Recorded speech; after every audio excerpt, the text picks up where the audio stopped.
이런 어떤 알선이나 대출을 권유하는 사무실은 그냥 믿고 걸으시면 된다.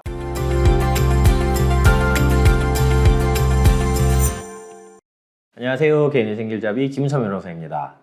오늘은 개인회생 변호사 수임료에 대해서 한번 이야기를 해볼까 해요. 사실 제가 지난 영상에서 그 개인회생 절차를 진행하는데 비용이 얼마나 드나요? 그래서 뭐 실비와 변호사 비용 이런 거 이제 좀 정리한 영상이 있었는데, 일단 그거랑은 조금 결을 달리해서 오늘은 그 수임료 대출에 좀 포커싱을 해가지고 일단 영상을 설명을 드려보려고 합니다. 일단 개인회생 진행을 하시게 되면은 변호사 비용이랑 뭐 이제 들어가는 인지대 송달료, 부채증명서 발급 비용 이러면 사실은 200만 원 이상은 소요가 돼요. 개인회생 절차를 진행하는데 이 정도 예산은 최소한 확보가 되어야 된다는 것이죠. 물론 이제 비싸다라고 느끼실 수 있고, 당연히 이제 이 부분 자체가 돈이 없어서 진행하는 건데 부담이 되실 테지만, 사실 복잡한 이제 법률 검토가 들어가고 개인회생 절차를 그냥 정상적으로 잘 하는 어떤 사무실에서는 통상적으로 들어가는 비용이다 라고 보시면 될 것 같아요. 그런데 어쨌든 개인회생 진행하시는 분들께 이런 비용이 부담이 있는 것을 알고 있기 때문에 거의 대부분의 사무실에서는 분납 형태로 받게 돼요. 그래서 분납이 이제 어떻게 진행이 되냐면은 개인회생 절차 진행하고 금지 중지 명령 받게 되면은 그때부터 이제 독촉 추심도 일단은 없고요. 그리고 개시 결정 나기 전까지는 사실은 내가 이자나 어쨌든 뭐 채권 변제에 뭔가 투입해야 될 돈을 사용하지 않아도 되거든요. 그러니까 내가 월급을 받게 되면은 그 월급을 그대로 일단 생활비만 지출하시면서 유지하실 수 있는 그런 상태가 됩니다. 일시적으로. 그럼 이제 그 기간 동안 변호사 비용을 나눠서 납부를 하는 거예요. 3개월에서 4개월 정도.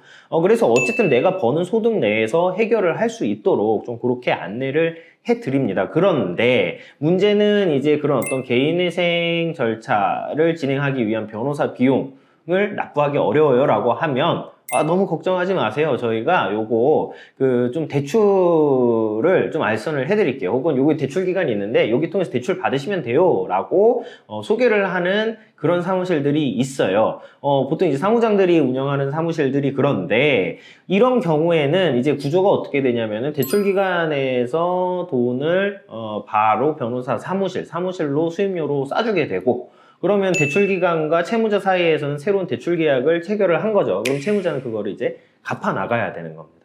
그런데 이게 문제가 되는 건 뭐냐면은, 어쨌든 이걸 대출을 받게 되면 개인회생 절차랑 별개로 변제를 하셔야 돼요. 왜 그러냐면은 변제 계획안에 이거를 포함시키지 않거든요. 이걸 이제 고의적으로 누락을 시키고 진행을 하기 때문에 이건 당연히 면책의 효력에 미치지도 않고 변제를 해야 되는 것이고요. 그다음 보다 근원적으로 이게 문제가 되는 것은 무엇이냐면, 변호사가 대출을 알선을 하는 거, 요거 자체는 이제 대부업법 위반 혹은 변호사법 위반입니다. 그러니까 사실 조금 뭐 단정적으로 들리실 수는 있겠지만은, 요런 어떤 알선이나 대출을 권유하는 사무실은 그냥 믿고 걸으시면 된다. 좀 이렇게 정리를 드릴 수 있을 것 같아요. 그리고 지금 대출을 받게 되고 이제 인가 결정을 받은 이후에 천천히 갚으시면 돼요 라고 설명은 하는데, 요 이자율이 연 15%에서 20%까지 간단 말이죠. 그러면은 이 이자 자체도 사실은 엄청나게 커요. 개인회생을 진행을 한다는 건 경제적 자립을 위한 것인데, 결국엔 또 다른 혹을 달고서 나오는 거기 때문에 뭐 어떤 법률적인 이슈는 차치하더라도 채무자의 어떤 개인의 어떤 경제적 건강성에 굉장히 좋지 않다, 이렇게 좀 평가를 할 수가 있을 것 같아요. 제가 아까 말씀드린 것처럼 변호사 비용을 지불을 하는데 내가 조금 부담이 있습니다 라고 한다면 변호사 분납을 통해서 부담을 하시는 것이 좋고요. 당장의 어떤 좀 손쉬운 해결책으로 혹하셔서 대출을 받는 일은 꼭 없으셨으면 좋겠고, 요거 관련된 어떤 문제나 폐해는 인터넷에 조금만 검색해 보시면 아실 수가 있고, 대한변호사협회에서도 이런 행동에 대해서 주기적으로 감시를 하고 신고하는 업무를 하고 있어요. 그래서 요거 자체는 문제가 있는 행위이다 라고 꼭 기억하시고서는요, 변호사 선임하실 때 참고하시면 좋을 것 같습니다. 오늘 영상 여기까지고요. 관련해서 궁금하신 점 있으면 언제든 편하게 연락 부탁드리겠습니다. 감사합니다.